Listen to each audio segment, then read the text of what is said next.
ওয়ামা লাকুম লা তুকাতিলুনা ফি সাবিলিল্লাহ, এ মুসলিম যুবকেরা তোমাদের কি হয়েছে? লা তুকাতিলুনা ফি সাবিলিল্লাহ, তোমরা আল্লাহর রাস্তায় লড়াই করছো না, যুদ্ধ করছো না। ওয়াল মুস্তাদআফিনা মিনার রিজালি ওয়ান নিসাই ওয়াল বিলদান, অথচ অসহায় বুড়া মানুষেরা, শিশুরা, নারীরা ফরিয়াদ করে বলছে রব্বানা রব্বানা আখরিজনা মিন হাযিহিল ক্বরিয়াতি যালিমা আহলুহা, হে আমাদের রব, আমাদেরকে জালিম অধ্যুষিত জনপদ থেকে রক্ষা করো। ওয়াজআল লানা মিন লাদুনকা ওয়ালিয়া, আমাদের জন্য তুমি তোমার পক্ষ থেকে ওলি নেতা পাঠাও। ওয়াজআল লানা মিন লাদুনকা নাসীরা, তুমি আমাদের জন্য তোমার পক্ষ থেকে সাহায্যকারী পাঠাও। ও আমার ভাইয়েরা, আল্লাহ তাআলা আহ্বান করছেন, কেন তোমরা লড়াই করছো না, যুদ্ধ করছো না? অথচ আফগানিস্তান থেকে, কাশ্মীর থেকে, আরাকান থেকে, ফিলিস্তিন থেকে, ইরাক থেকে, চতুর্দিক থেকে অসহায় শিশু, নারীরা ফরিয়াদ করছে, আল্লাহ আমাদেরকে বাঁচাবার জন্য, জালিমদের থেকে রক্ষা করার জন্য আমাদেরকে নেতা পাঠাও, আমাদেরকে সাহায্যকারী পাঠাও। সেই সাহায্যকারী হবে কারা? তোমাদের কি হতে হবে? ফির তুঝে একবার করনি है जहां की रहबरी, उठ खुदा के नाम लेकर फिर आलम बरदारबान।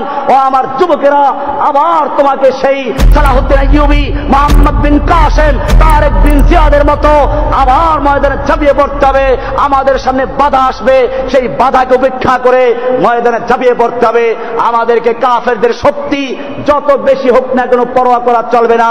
আল্লাহর নবীর সাহাবীদের কাছে খবর দেওয়া হলো, ইন্নান নাস কাদ জামাউ লাকুম ফাখশাউহুম, তোমাদের বিরুদ্ধে বিশাল সেনা সমাবেশ ঘটানো হয়েছে, অনেক বিশাল শত্রু সৈন্য জমা হয়েছে, খবরদার ভয় করো। সাহাবায়ে কেরাম ভয় করেছিলেন? আমাদের সামনেও যত বড় শক্তি থাকুক না কেন, আজকে আমেরিকার বিশাল শক্তি, হিন্দুদের বিশাল শক্তি কাশ্মীরি মুসলমানদের হত্যা করছে, আমরা কিছুই বলছি না। আমাদের ক্ষমতা কি? আল্লাহ তাআলা বলেছেন, কাম মিন ফিয়াতিন কালিলাতিন গালাবাত ফিয়াতান কাসীরাতান বিইজনিল্লাহ, কত ক্ষুদ্র ক্ষুদ্র বাহিনী বিশাল বিশাল বাহিনীর বিরুদ্ধে বিজয় লাভ করেছে। কার হুকুমে? কার সাহায্যে? কারণ মুমিনদের মাওলা কে? আল্লাহ তাআলা বলছেন, যালিকা বিআন্নাল্লাহা মাওলাল্লাযীনা আমানু ওয়া আন্নাল কাফিরিনা লা মাওলা লাহুম, মুমিনদের মাওলা হচ্ছেন আল্লাহ, কাফিরদের কোনো মাওলা নাই, বুশের কোনো মাওলা নাই, ওবামার কোনো মাওলা নাই, হিন্দুর কোনো মাওলা নাই, খ্রিস্টানদের মাওলা নাই, ওদের কোনো মাওলা নাই। মুমিনদের মাওলা কে? যালিকা বিআন্নাল্লাহা মাওলাল্লাযীনা আমানু ওয়া আন্নাল কাফিরিনা লা মাওলা লাহুম, ওদের কোনো মাওলা নেই। আমার ভাইয়েরা, মনে রাখতে হবে, আজকে আমাদের সামনে যে কাফেরদের এত বড় আস্পর্ধা কি জন্য? আমরা চিন্তা করি, অনেকে বলে ঈমানকে মজবুত করে তারপরে মোকাবেলা করতে হবে। আমি জিজ্ঞেস করতে চাই, নামাজ পড়ার জন্য ঈমানের প্রয়োজন আছে কিনা? রোজা রাখার জন্য ঈমানের প্রয়োজন আছে কিনা? আল্লাহ তাআলা নামাজীদেরকে বলেছেন, ইয়া আইয়ুহাল্লাযীনা আমানু, ঈমানদারদের জন্য বলেছেন নামাজ কায়েম করার জন্য, ঈমানদারদেরকে বলেছেন রোজা রাখার জন্য, ঈমানদারদেরকে বলেছেন হজ করার জন্য। যেই ঈমান নিয়ে নামাজ পড়া যায়, যেই পরিমাণ ঈমান দিয়ে রোজা রাখা যায়, যেই পরিমাণ ঈমান দিয়ে হজ করা যায়, সেই পরিমাণ ঈমান হলেই আল্লাহর রাস্তায় জিহাদ করাও যায়। এজন্য মনে রাখতে হবে, মুসলিমরা লড়াই করে কার জন্য? এজন্য শক্তি আসবে কোত্থেকে? আল্লাহর নবী যতগুলো যুদ্ধ করেছিলেন, সবগুলো যুদ্ধতে মুসলমানদের সৈন্য কাফেরদের চেয়ে বেশি ছিল না কম ছিল?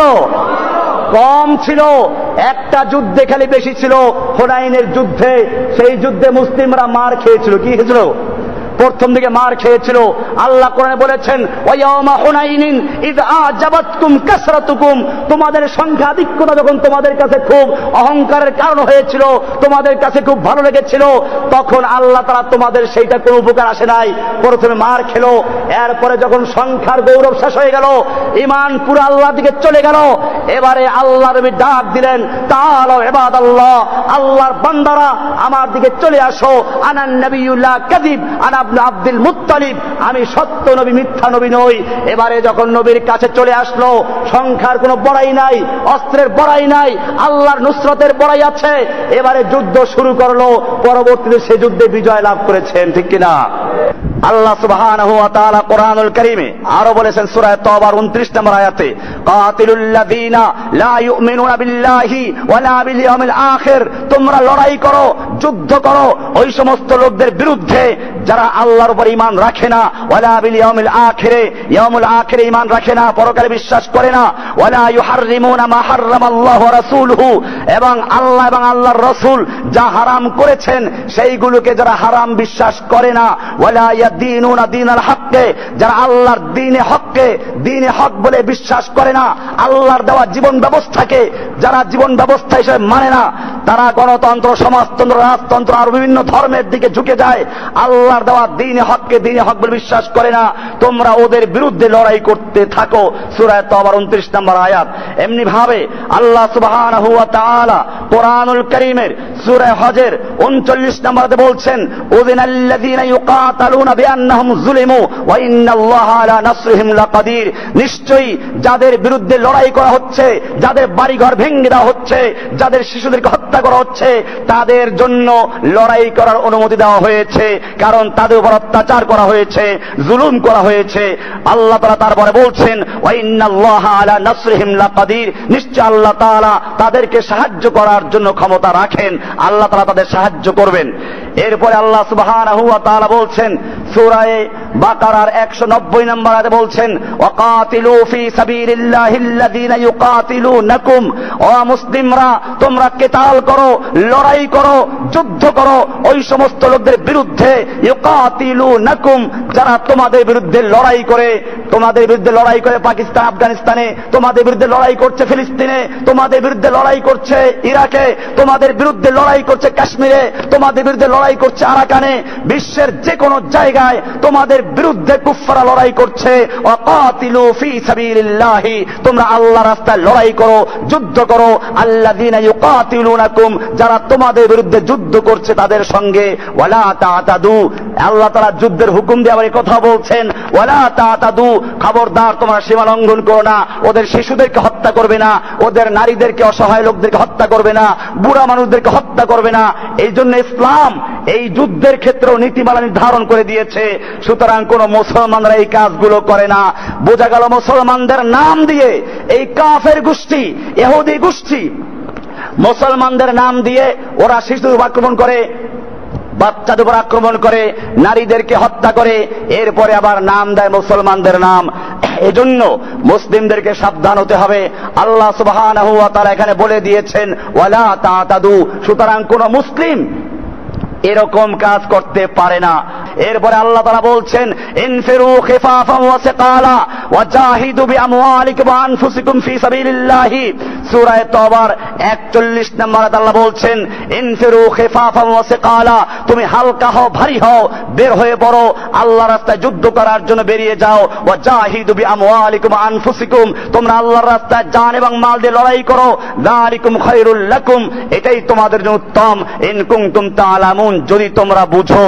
এখানে বলা হয়েছে ইনফিরু খিফাফান ওয়া সিকালা, খিফাফান হালকা হও, সিকালান ভারী হও। খিফাফান তুমি যুবক হও, সিকালান তুমি বুড়া হও। খিফাফান অস্ত্র থাকুক, সিকালান অস্ত্র না থাকুক, তুমি যে অবস্থায় থাকো, তোমার সৈন্য কম থাকুক, ওদের সৈন্য বেশি থাকুক, যে অবস্থায় তুমি থাকো, ইনফিরু খিফাফান ওয়া সিকালা, আল্লাহর রাস্তায় তোমরা বেরিয়ে পড়ো, হালকা হও, ভারী হও, সর্বাবস্থায় আল্লাহর রাস্তায় লড়াই করার জন্য বের হয়ে পড়ো।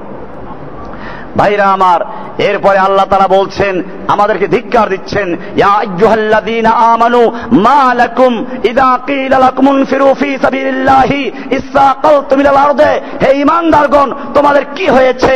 তোমাদেরকে যখন বলা হয় আল্লাহর রাস্তায় যুদ্ধ করার জন্য বের হও, ইসসাকালতুম ইলাল আরদে, তোমরা জমিনের সাথে একেবারে জড়িয়ে ধরো, আঁকড়ে ধরো, উপর হয়ে জমিনকে ভালো করে ধরো, যেন কেউ টেনে হেঁচড়েও যুদ্ধের ময়দানে নিতে না পারে। ইসসাকালতুম ইলাল আরদে আরাদিতুম বিল হায়াতিদ দুনিয়া মিনাল আখিরাতে, তোমরা কি আখিরাতের পরিবর্তে দুনিয়ার জীবনটা নিয়ে সন্তুষ্ট হয়ে গেলে? ফামা মাতাউল হায়াতিদ দুনিয়া ফিল আখিরাতি ইল্লা কালিল, জেনে রাখো আখিরাতের তুলনায় দুনিয়ার জীবন সামান্য কিছু ছাড়া কিছুই নয়। এরপরে আল্লাহ বলছেন ইল্লা তানফিরু, জেনে রাখো তোমরা যদি আল্লাহর রাস্তায় যুদ্ধ করতে বের না হও, লড়াই না করো, ইউআযিবকুম আযাবান আলীমা, আল্লাহ তোমাদেরকে কষ্টদায়ক মর্মন্তুদ শাস্তি দিয়ে দুনিয়াতে বিদায় করবেন। এরপরে ওয়ায়াস্তাবদিল কওমান গায়রাকুম, আল্লাহ তোমাদের পরিবর্তে অন্য আরেকটা জাতিকে সৃষ্টি করবেন, অন্য জাতিকে ইসলাম গ্রহণ করাবেন, তাদেরকে তোমাদের স্থলাভিষিক্ত করবেন।